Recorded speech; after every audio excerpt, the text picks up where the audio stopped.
નમસ્કાર, જય હિન્દ, જય કિસાન દોસ્તો. હું બ્રિજરાજ સોલંકી. મિત્રો, તાજેતરમાં સમાચાર આવી રહ્યા છે કે મોરબીના જેતપર ગામ ખાતે જે રીતના સુરેન્દ્રનગરના કોંઢની અંદર ખેડૂતો ઉપર દમન ગુજારવામાં આવ્યું, એમની અટકાયત ધરપકડ કરવામાં આવી, એ જ રીતના મોરબીના જેતપર ગામ ખાતે પણ અત્યારે ખેડૂતોની અટકાયતો ચાલુ છે. અમારા આમ આદમી પાર્ટીના નેતા પંકજભાઈ રાણસરિયાની પણ પોલીસે અટકાયત કરી છે. આ જે વીજ કંપનીઓ છે, ખાનગી કંપનીઓ છે, એ ભાડાની પોલીસ મોકલીને આ જ ખેડૂતોના ખેતરમાં જઈને ગેરકાયદેસર રીતના વળતર આપ્યા વગર થાંભલાઓ નાખવાનું કામ કરે છે. અને જ્યારે ખેડૂતો એમની માંગ સાથે પહોંચ્યા હતા, એમની વાત સાથે પહોંચ્યા હતા અને અમારા આમ આદમી પાર્ટીના નેતાઓ પણ પહોંચ્યા હતા, ત્યારે આ જ ગુલામ અને ભાડાની પોલીસે એમની અટકાયત કરી, એમની ઉપર દમન ગુજારવામાં આવ્યું, એમના ટીંગાટોળી કરીને એમને જેલમાં નાખવામાં આવ્યા. મિત્રો, ક્યાં સુધી આ અન્યાય અને અત્યાચાર આપણે સહન કરશું? ગુજરાતની અંદર 54 લાખ ખેડૂતો છે.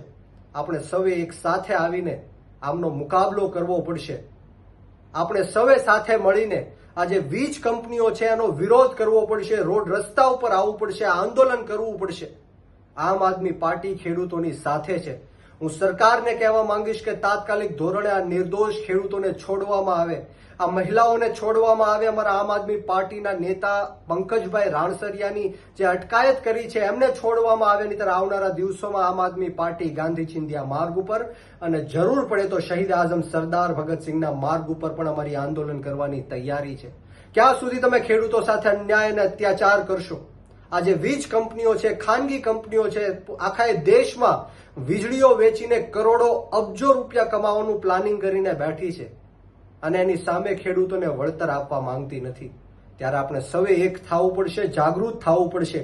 આ લોકોનો એક સાથે મળીને વિરોધ કરવો પડશે, રોડ રસ્તા ઉપર આવવું પડશે, આંદોલન કરવું પડશે. જે કાંઈ પણ કરવું પડે એમાં આમ આદમી પાર્ટી તમારી સાથે છે. તમારે કોઈ મૂંઝાવાનું નથી. અમે સૌ તમારી સાથે છીએ અને આવનારા દિવસોમાં આપણે સૌ સાથે મળીને આ ભ્રષ્ટાચારી ભારતીય જનતા પાર્ટીની સરકારને, એમના ભ્રષ્ટ નેતાઓને ઉઘાડા પાડીશું અને એમની સામે આંદોલન પણ માંડીશું. મિત્રો, જય જવાન, જય કિસાન, ભારત માતા કી જય.